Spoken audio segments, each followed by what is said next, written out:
एक पत्ता दो पत्ते पत्तों का फैलाव ही पल्लवन है। बीज से पेड़, पेड़ से पल्लव, पल्लव से डाली का होना पल्लवन है। एक पत्ता दो पत्ते पत्तों का फैलाव ही पल्लवन है।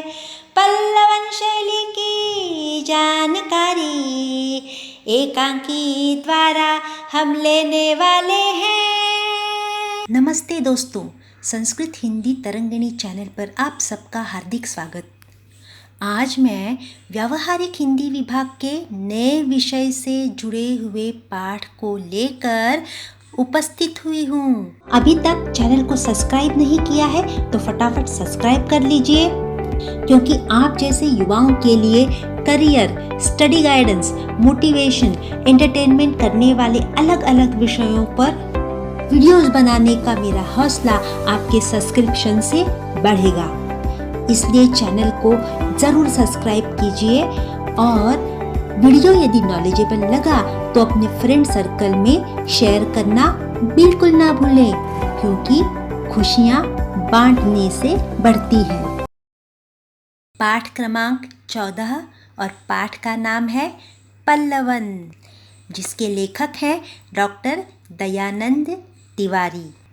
डॉक्टर दयानंद तिवारी जी ने इस पाठ में पल्लवन की शैली को एकांकी के द्वारा बड़े ही रोचक तरीके से प्रस्तुत किया है। इसलिए तिवारी जी को एकांकीकार कहा जाए तो ज़्यादा उचित होगा। अब एकांकी किसे कहते हैं ये तो हम विधा परिचय में आगे जानने ही वाले हैं। तो आइए सबसे पहले हम जानते हैं एकांकीकार डॉक्टर दयानंद तिवारी जी का परिचय। डॉक्टर दयानंद तिवारी जी का जन्म 1 अक्टूबर 1962 को महाराष्ट्र में ज़िला रायगढ़ के खोपोली गांव में हुआ। आप सफल अध्यापक होने के साथ साथ समाजशास्त्री तथा प्रतिबद्ध साहित्यकार के रूप में भी चर्चित हैं। विविध विषयों पर किए जाने वाले गहन चिंतन के फलस्वरूप आप आकाशवाणी और दूरदर्शन के राष्ट्रीय चैनलों पर आयोजित परिचर्चाओं में सम्मिलित होते रहे हैं। महाविद्यालयीन समस्याओं के प्रति आप निरंतर ही जागरूक रहते हैं। अध्ययन, अध्यापन आदि शैक्षिक विषयों को लेकर आपका लेखन कार्य निरंतर समाज को दिशा निर्देश करता है। दिशा निर्देश यानी गाइडेंस करना, मार्गदर्शन करना। आपने विभिन्न राष्ट्रीय तथा अंतर्राष्ट्रीय संगोष्ठियों में समसामयिक विषयों पर मंतव्य रखा है। आपकी भाषा अत्यंत संप्रेषणीय और प्रभावोत्पादक है। अब आगे आता है उनका लेखन कार्य यानी प्रमुख कृतियाँ। तो कौन कौन सी उनकी प्रमुख कृतियाँ हैं? तो साहित्य का समाजशास्त्र, समकालीन हिंदी कहानी विविध विमर्श, चित्रा मुद्गल के कथा साहित्य का समाजशास्त्र, हिंदी व्याकरण, हिंदी कहानी के विविध आयाम आदि। अब हम बढ़ेंगे इस पाठ की विधा की ओर। तो इस पाठ की विधा है एकांकी। दोस्तों, एकांकी इसी शब्द में उस शब्द की व्याख्या समाहित है। एक अंक वाली यानी 1 एक्ट प्ले, जिसे अंग्रेजी में कहा जाता है। यानी एकांकी यह एक प्रकार से नाटक का छोटा रूप ही आप समझिए। तो आइए अब हम पढ़ते हैं हमारे पाठ्यपुस्तक एकांकी विधा के बारे में आगे क्या जानकारी दी है। तो हिंदी साहित्य में एकांकी का विशिष्ट स्थान है। एकांकी को सरल भाषा में नाटक का लघु रूप कहा जा सकता है। जीवन के किसी एक अंश प्रसंग को एक ही अंक में प्रभावशाली ढंग से मंच पर प्रस्तुत करना एकांकी की विशेषता है। अपनी बात को व्यक्त करने हेतु वर्तमान समय में एकांकी को उपयोग में लाना लेखकों के लिए उपयुक्त सिद्ध होता है। तो बच्चों, यहाँ पर लास्ट ईयर आपको 11वीं युवक भारती में आपको मौसम नाम की एकांकी आपने पढ़ी थी। तो वैसे ही यह पाठ भी उसी विधा के आधार पर लिखा गया है, लेकिन वो व्यावहारिक हिंदी विभाग से जुड़ा हुआ है।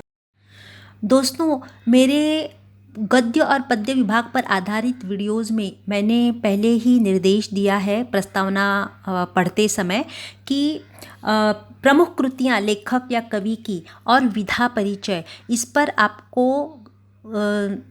साहित्य संबंधी ज्ञान पर आधारित 2 अंकों के प्रश्न अनिवार्य होते हैं।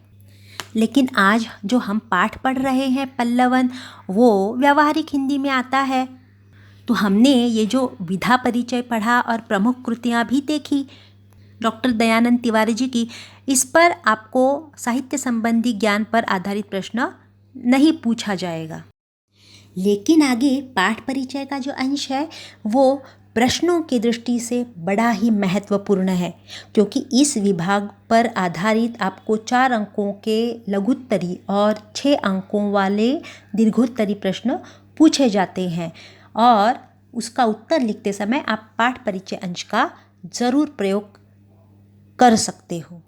लेकिन ध्यान में रहे दोस्तों कि व्यावहारिक हिंदी विभाग में आपको दीर्घोत्तरी और लघुत्तरी प्रश्नों के साथ और भी अन्य ऑप्शंस भी मौजूद रहेंगे प्रश्न पत्रिका में। तो आइए पाठ परिचय पढ़ते हैं। यहाँ पल्लवन की प्रस्तुति एकांकी विधा में की गई है। साहित्य शास्त्र में पल्लवन लेखन को उत्तम साहित्यकार का लक्षण माना गया है। प्रस्तुत पाठ में पल्लवन अर्थात किसी उद्धरण, सूक्ति, सुवचन के विस्तारित अर्थ लेखन को अत्यंत सरल शैली में समझाया गया है। पल्लवन शब्द की अवधारणा का प्रतिपादन और उसका साहित्य शास्त्रीय विवेचन प्राप्त हुआ है।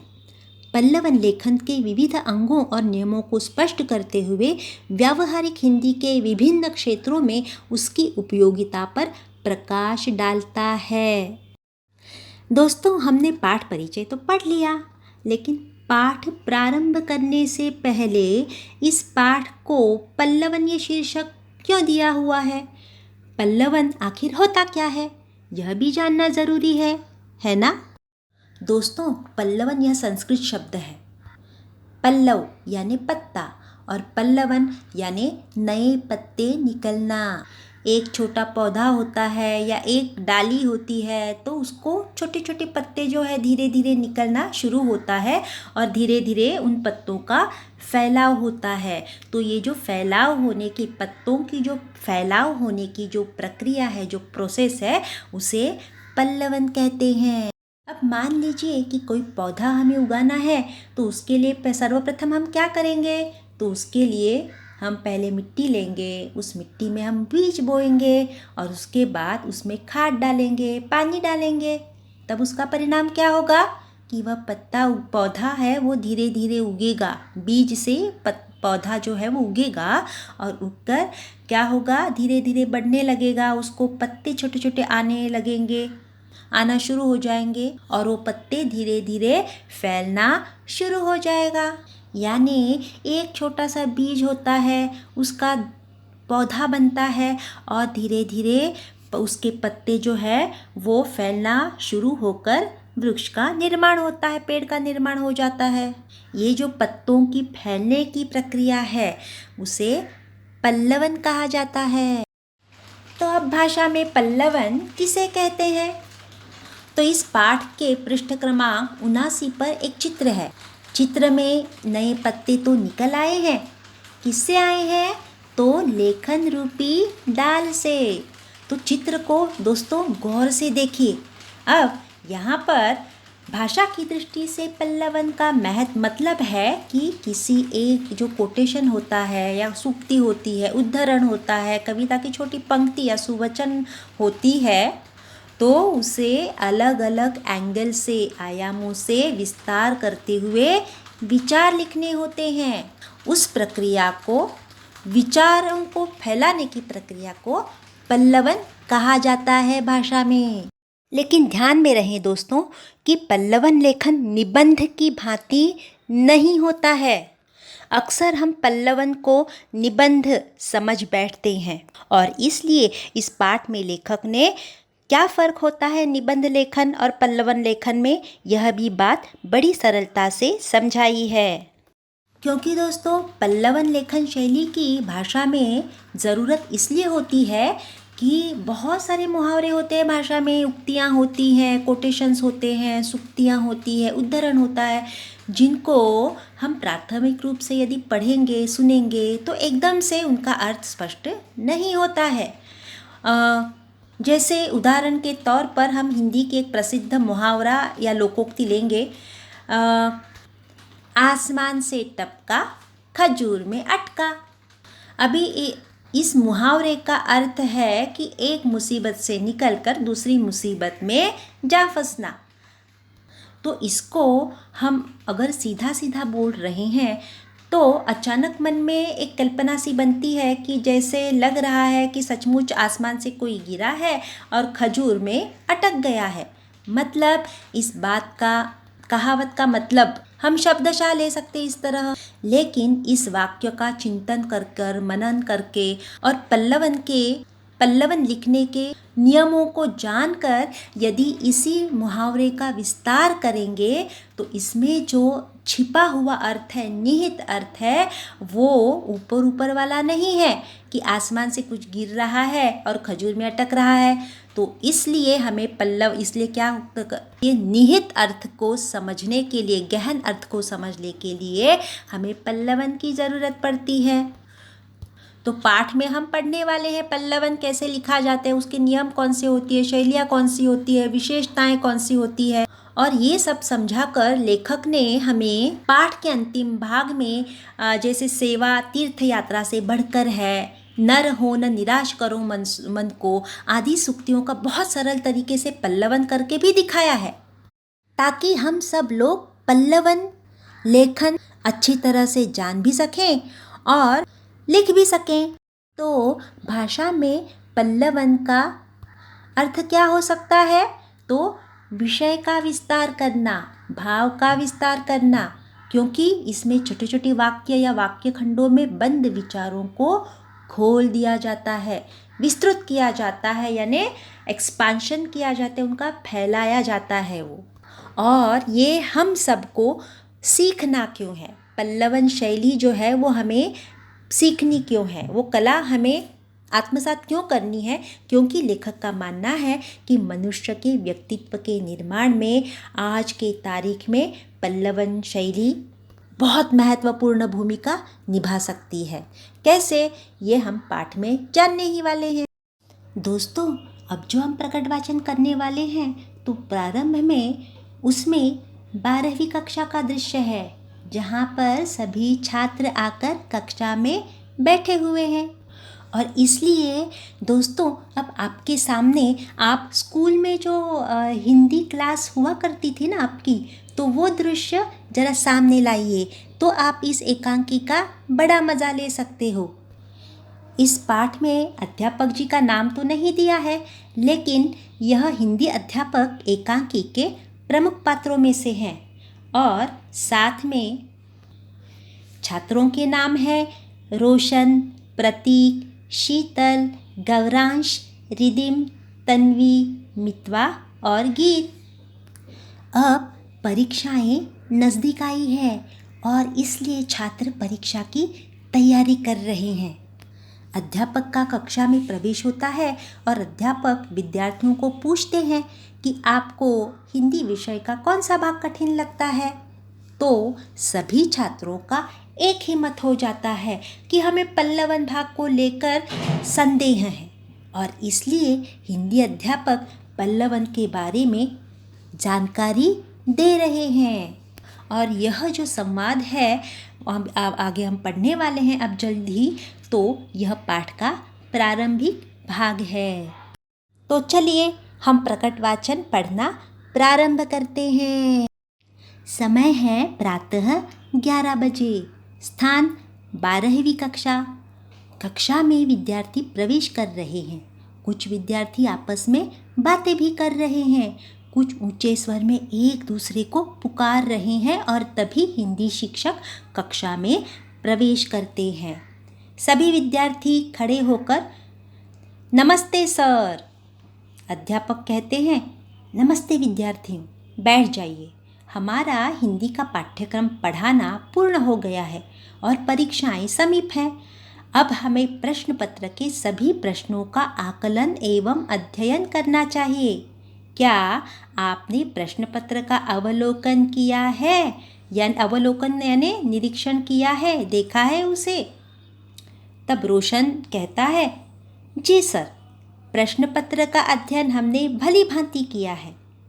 अध्यापक कहते हैं, तो क्या प्रश्न पत्र की दृष्टि से कोई ऐसा प्रश्न है जो आपको उत्तर लिखने की दृष्टि से कठिन जान पड़ता है? फिर देखिए आगे, प्रतीक नाम का छात्र कह रहा है कि सर, प्रश्न पत्र में सारे प्रश्न बड़े ही सरल और आसान हैं। अध्यापक, अरे यह तो बड़ी अच्छी बात है।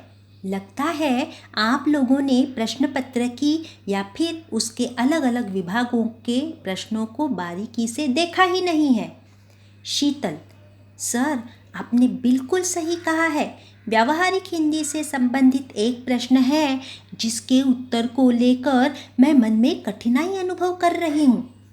अध्यापक, मुझे लगता ही था कि व्यावहारिक हिंदी विभाग के किसी न किसी प्रश्न को लेकर आपके मन में शंका होगी ही। शीतल, जी सर, मैं पल्लवन इस घटक को लेकर बड़ी ही दुविधा अनुभव करती हूँ। पल्लवन किसे कहते हैं, इसका उत्तर कैसे लिखा जाता है और इसकी व्याख्या क्या होती है? व्याख्या यानी डेफिनेशन। तब अध्यापक बताते हैं कि विद्यार्थी मित्रों, क्या पल्लवन घटक आप सभी को कठिन नहीं जान पड़ता है? तब रोशन और प्रतीक ने एक ही साथ कहा, जी सर, हमारा ध्यान इस घटक से थोड़ा हट ही गया था, इसलिए हम सभी आपसे निवेदन करते हैं कि आप पल्लवन पर विस्तार में प्रकाश डालिए। अध्यापक, फिर भी रोशन, पल्लवन से क्या तात्पर्य है? तुम इस विभाग के बारे में क्या जानते हो? रोशन, हाँ, मैं इतना ही जानता हूँ कि पल्लवन लिखना भी एक कला है, कला यानी आर्ट है, एक स्किल है। अध्यापक, पल्लवन बहुत कुछ है, इसे प्रत्येक लेखक, शिक्षक व विद्यार्थी को जानना ही चाहिए। गौरांश, इतनी जरूरी क्यों है पल्लवन की जानकारी? तब अध्यापक कहते हैं, ऊपरी तौर पर पल्लवन तो सहज लगता है, परंतु उसकी परिभाषा यानी डेफिनेशन तथा विशेषता यानी कैरेक्टरिस्टिक्स जाने बिना पल्लवन की कला को कोई आत्मसात नहीं कर सकता, यानी कोई लिख नहीं सकता है। तब रोशन कहता है कि सर, आप इसकी परिभाषा पर प्रकाश डाल सकते हैं। देखिए दोस्तों, यहाँ तक जो हमने अभी पढ़ा है वह पाठ का प्रारंभिक भाग है। तो दोस्तों, आगे यहाँ से पाठ का प्रमुख अंश प्रारंभ हो रहा है, जिसमें अध्यापक पल्लवन का अर्थ समझा रहे हैं। पल्लवन का अंग, पल्लवन की शैली, पल्लवन की प्रक्रिया, पल्लवन के नियम कौन से होते हैं आदि सभी बातें यहाँ से बताना प्रारंभ हुआ है। तो चलिए हम पढ़ते हैं।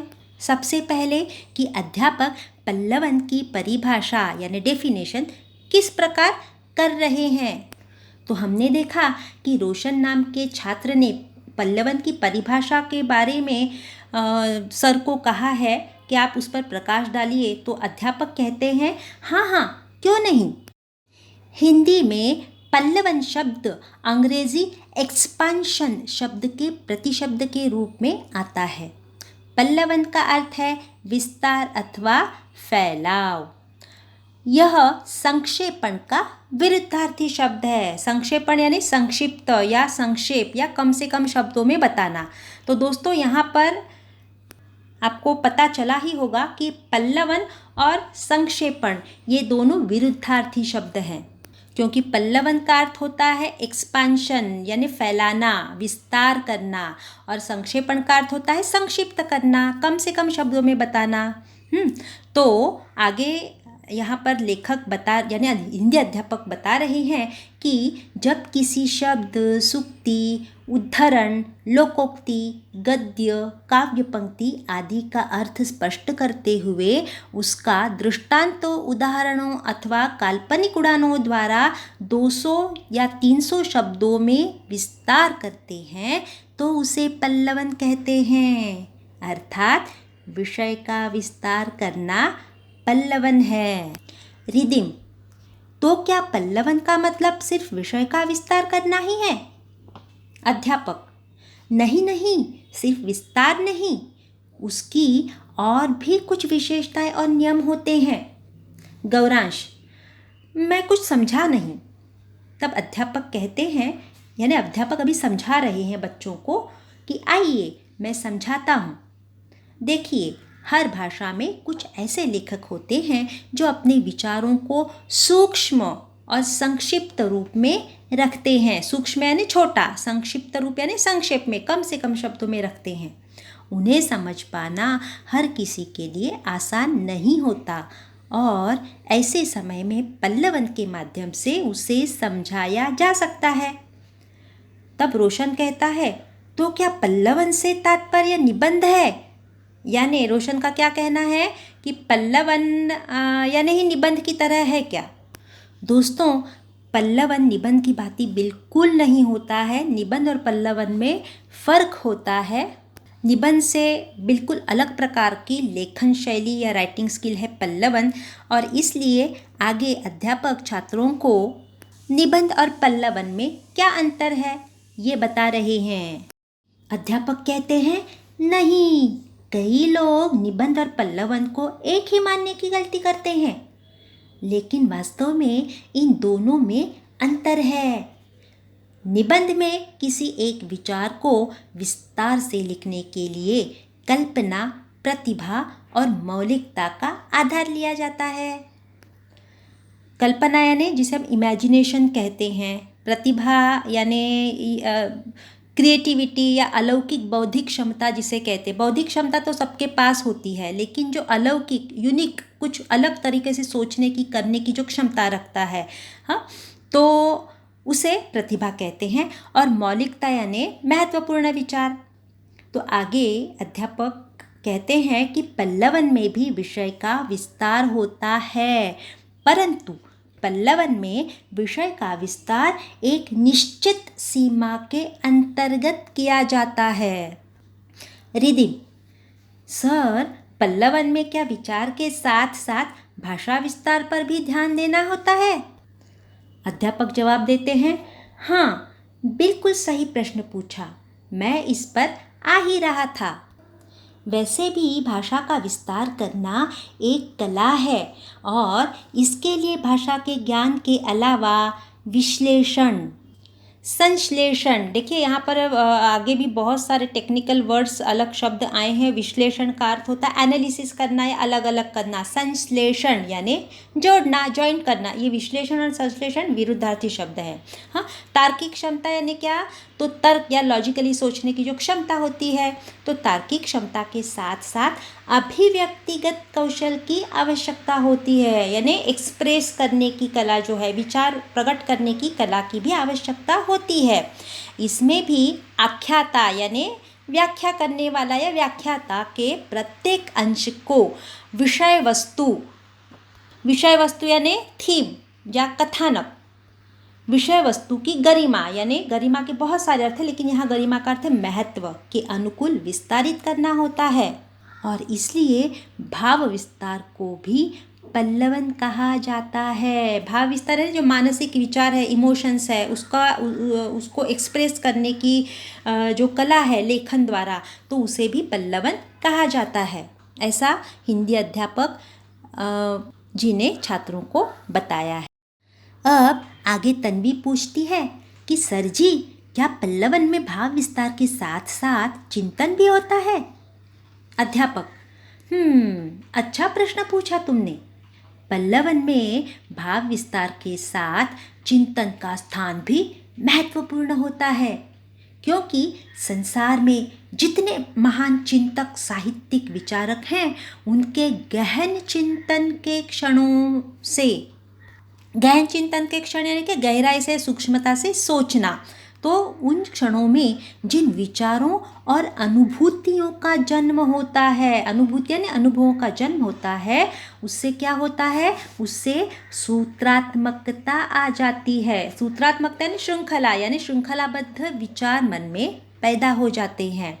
लेकिन सरसरी दृष्टि से पढ़ने पर, ये सरसरी दृष्टि का अर्थ है जल्दी जल्दी में पढ़ना, ऊपर ऊपर से पढ़ना, हाँ, गहराई से चिंतन न करके पढ़ना, तो सरसरी दृष्टि से पढ़ने पर उसका सामान्य अर्थ ही समझ में आता है, किंतु उसके सम्यक अर्थबोध यानी उचित रूप से अर्थ को समझना, सही तरीके से अर्थ को समझना या गहराई से समझना, हाँ, तो सम्यक अर्थबोध एवं अर्थ विस्तार को समझने के लिए हमें उसकी गहराई में उतरना पड़ता है। और जो हम उस गंभीर भाव वाले वाक्य खंड यानी वाक्य का छोटा भाग, वाक्य या वाक्य समूह में गोता लगाते हैं। गोता लगाना ये मुहावरा है बच्चों, यहाँ पर गोता लगाने का अर्थ होता है बार बार प्रयास करना। तो जब गोता लगाते हैं यानी उसको, उस छोटी सी सुक्ति छोटी दिख रही है, हमें उक्ति छोटी दिख रही है, उद्धरण छोटा दिख रहा है, लेकिन उसमें बहुत बड़ा गहरा अर्थ छिपा होता है और वो बार बार प्रयास करने पर ही, चिंतन करने पर ही हमें सही तरीके समझ में आता है। तो इसलिए यहाँ कहा कि गोता लगाते हैं, क्यों, तो हम उसके मर्मस्पर्शी भावों को समझने लगते हैं। अर्थात छोटे छोटे वाक्यों का सरल खंडों में बंद विचारों को खोल देना, फैला देना, विस्तृत कर देना ही पल्लवन है। देखिए दोस्तों, यहाँ हिंदी अध्यापक जी ने पल्लवन की बड़ी सरल और संक्षिप्त रूप में हमें समझाने की कोशिश की है। ये जो अंतिम पंक्ति है ना, ये बहुत महत्वपूर्ण है कि अर्थात छोटे छोटे वाक्यों, या ये डेफिनेशन है एक तरह से पल्लवन की, कि या पल्लवन का अर्थ है कि छोटे छोटे वाक्यों या वाक्य खंडों में बंद विचारों को खोल देना, फैला देना, यानी उसका एक्सपेंशन करना, विस्तार करना, विस्तृत कर देना ही पल्लवन है।